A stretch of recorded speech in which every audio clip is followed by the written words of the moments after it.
Aviation industry जो है sir वो न्यूज़ साइकिल का हिस्सा रही है बड़ी देर से, लेकिन जो सही सर उसके अंदर जो मसले मसाइल हैं, एक तो पीआई अपनी जगह, उसकी प्राइवेटाइजेशन, रूट्स वगैरह अपनी जगह रह गए, और भी बड़े मसाइल हैं। एक तो सबसे बड़ा मसला रहा है पासपोर्ट्स की इशुएंस का। तो वो तो खैर government was happy to report last week या लास्ट वीक से थोड़ा पहले कि हमने तमाम बैकलॉग जो वीज़ा पासपोर्ट्स का सॉरी वो क्लियर कर दिए, एक्स्ट्रा टाइम लगा के सब कुछ करके। तो उसके अंदर सर थोड़ी इरेगुलरिटी इस तरह से थी कि एक होता है वीज़ा पासपोर्ट सॉरी, और एक होता है ई पासपोर्ट। तो जो नॉर्मल पासपोर्ट थे आई थिंक जो वॉक इन वाले थे जो कर लिए वो सारे हो गए। आई थिंक जो ई पासपोर्ट होता है उसके ऊपर अभी भी बैकलॉग थोड़ा सा पड़ा हुआ है। सो आई श्योर उसके अंदर कुछ किया जा रहा होगा। अलबत्ता बैकलॉग क्लियर होने की बात की गई, उसके बाद कुछ लोग परेशान थे कि जी हमारा पासपोर्ट नहीं आया। आई थिंक लोड बहुत ज़रा बना हुआ है, तो ये बैकलॉग की बात थी। अब जो आगे से होना है उसके अंदर जो नई खबर हमें पता चली वो ये कि तमाम जो पासपोर्ट इशुएंस वाले दफातर हैं वो 24 घंटे खुले रखने का फ़ैसला किया गया, जो कि एक अच्छी चीज़ है कि जिस शख्स ने पासपोर्ट बनवाना है वो ज़रूर बनाए। उसके साथ साथ सर पासपोर्ट तो आपको मिल गया, उसके बाद में वीज़े लगवाने होते हैं। जो सबसे बड़ा इशू चल रहा था वो दुबई यूएई के वीज़े का था। उसमें भी एक सर नई खबर आई है हमारे पास कि अब वो रिक्वायरमेंट ये है गालिबन के आपने अपनी बैंक स्टेटमेंट देनी है जिसमें 1 मिलियन यानी कि 10 लाख रुपए आपके पास होने चाहिए उस अपने अकाउंट के अंदर। उसके अलावा आपके पास रिटर्न टिकट होनी चाहिए और आपके पास होटल बुकिंग्स होनी चाहिए हैं, ताकि उनको गारंटी हो कि ये बंदा आ रहा है और फिर चला जाएगा। तीसरी खबर सर ये है कि बांग्लादेश की तरफ से थोड़ी सी उनकी वीज़ा इशुएंस पॉलिसी पे एक नरमी सी आई है। उन्होंने एक ऑनलाइन वीज़ा की ऑप्शन दी है पाकिस्तान को, और इससे वीज़ा प्रोसेस बहुत आसान हो जाएगा, क्योंकि बांग्लादेश का अगर किसी शख्स ने वीज़ा लगवाना होता था तो वो काफ़ी मुश्किल था, रिजेक्शन भी थी, टाइम कंज्यूमिंग था, काफ़ी मसाइल थे।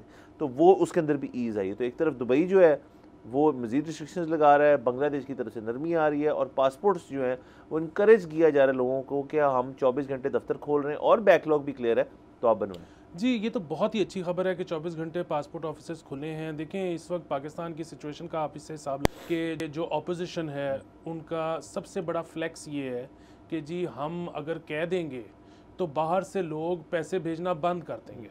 और इस वक्त जो आपकी हुकूमत है उनका सबसे बड़ा फ्लेक्स क्या है कि देखें जी इन्होंने कह के देख लिया, पैसे फिर भी आ रहे हैं, बल्कि पिछले महीने से 6% बढ़ गए हैं।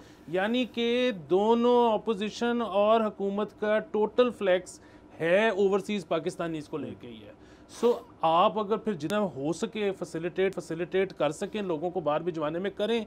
यहाँ पे ब्यूरोक्रेटिक जो एक रेड टेपिज्म है जो कि कारोबार को लेकर है, वो लोगों को बाहर, वो हर चीज़ जिसमें सरकार बीच में आती है ना उसमें मसला हो जाता है। अब कोई नई चीज़ नहीं है, बड़े अरसे से है प्रोटेक्टर स्टैंप।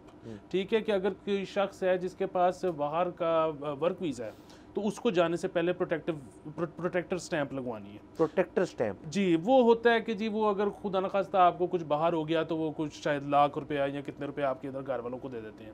अगेन वो ब्यूरोक्रेटिक है बहुत ज़्यादा। ये सारा काम ऑनलाइन हो सकता है, फिज़िकली बुलवा के धक्के खिलवा के एक दिन में पाकिस्तान में कोई काम नहीं होता। सो मैं ये कह रहा हूँ कि जितने लोग ऐसे शोबों से मतलब ऐसे डिपार्टमेंट से मुंसलिक हैं सरकार के, जिससे लोगों को बाहर जाने के लिए जिनसे डील करना ज़रूरी है, इनको आप ज़्यादा वेट किया करें रखने से पहले। अगेन यहाँ पे पाकिस्तान में वैसे तो रिवाज नहीं है कुछ लिए दिए बगैर काम होने का, लेकिन वो एक छोटा मसला है। ज़्यादा बड़ा मसला ये है कि यहाँ पे जो लोग काम करते हैं उनको पता हो कि ये हम खिदमत कर रहे हैं। वो जो कहते हैं ना कि आप किसी को मछली खिला दो तो आप उसका एक दिन काम आए हो, आप किसी को मछली पकड़ना सिखा दो तो आपने उसकी ज़िंदगी की सारी टेंशन सॉल्व कर दी है। सो अगेन अगर कोई शख्स आपकी यहाँ पे होता है कि जी वो आप ड्यू डेट से एक दिन पहले चले गए तो वो कहते हैं पहले किधर थे, पहले क्यों नहीं आए। और भाई छोड़ो, उससे जो भी गलती हो गई आप थोड़ा सा भाग दौड़ के उसका काम करवा दो। आपने अगर किसी को बाहर भिजवा दिया उस बेचारे बच्चे की ज़िंदगी बन जाएगी, वो पूरी ज़िंदगी आपको दुआएं देगा। ठीक है, तो आप अगर किसी को हेल्प कर सकते हैं बाहर भेजने में तो वो करें, बजाय कि आप मसला क्रिएट करने में। जहाँ तक दुबई की बात है, दुबई यही कह रहा था कि जी हमने आपको बड़ा कन्वीनियंट रखा आपके लिए हमेशा से कि यहाँ पे तो फैक्स पे वीज़े आ जाते थे बगैर बैंक स्टेटमेंट के। अब हम भी वही करेंगे जो पूरी दुनिया करती है कि हम आपके कागज़ देखा करेंगे, बैंक स्टेटमेंट देखा करेंगे, so on and so fourth. Because यहाँ से आपको पता है कि बहुत सारे मसले वहाँ पे हुए, रिपीट करने की ज़रूरत नहीं, हम पिछले एपिसोड्स में कर चुके हैं। बाकी ये ज़्यादा बंद तो नहीं रह सकते थे, खुले तो रहने थे। उसकी वजह ये कि जिस तरह हमारी दुबई मजबूरी है, उनको भी हम ज़ाहिर है चाहिए हैं, क्योंकि मतलब अभी जो रिपोर्ट आई थी उसमें इंडिया के बाद सबसे ज़्यादा प्रॉपर्टी होल्डिंग हमारी है, पाकिस्तानियों की है दुबई में। सो वो वाली चीज़, और लेबर ओरिएंटेड काम भी बहुत ज़्यादा वहाँ पे और लेबर ओरिएंटेड काम भी बहुत ज़्यादा। सब्सक्राइब करें और बेल दबाएं ताकि कोई खबर रह न जाए।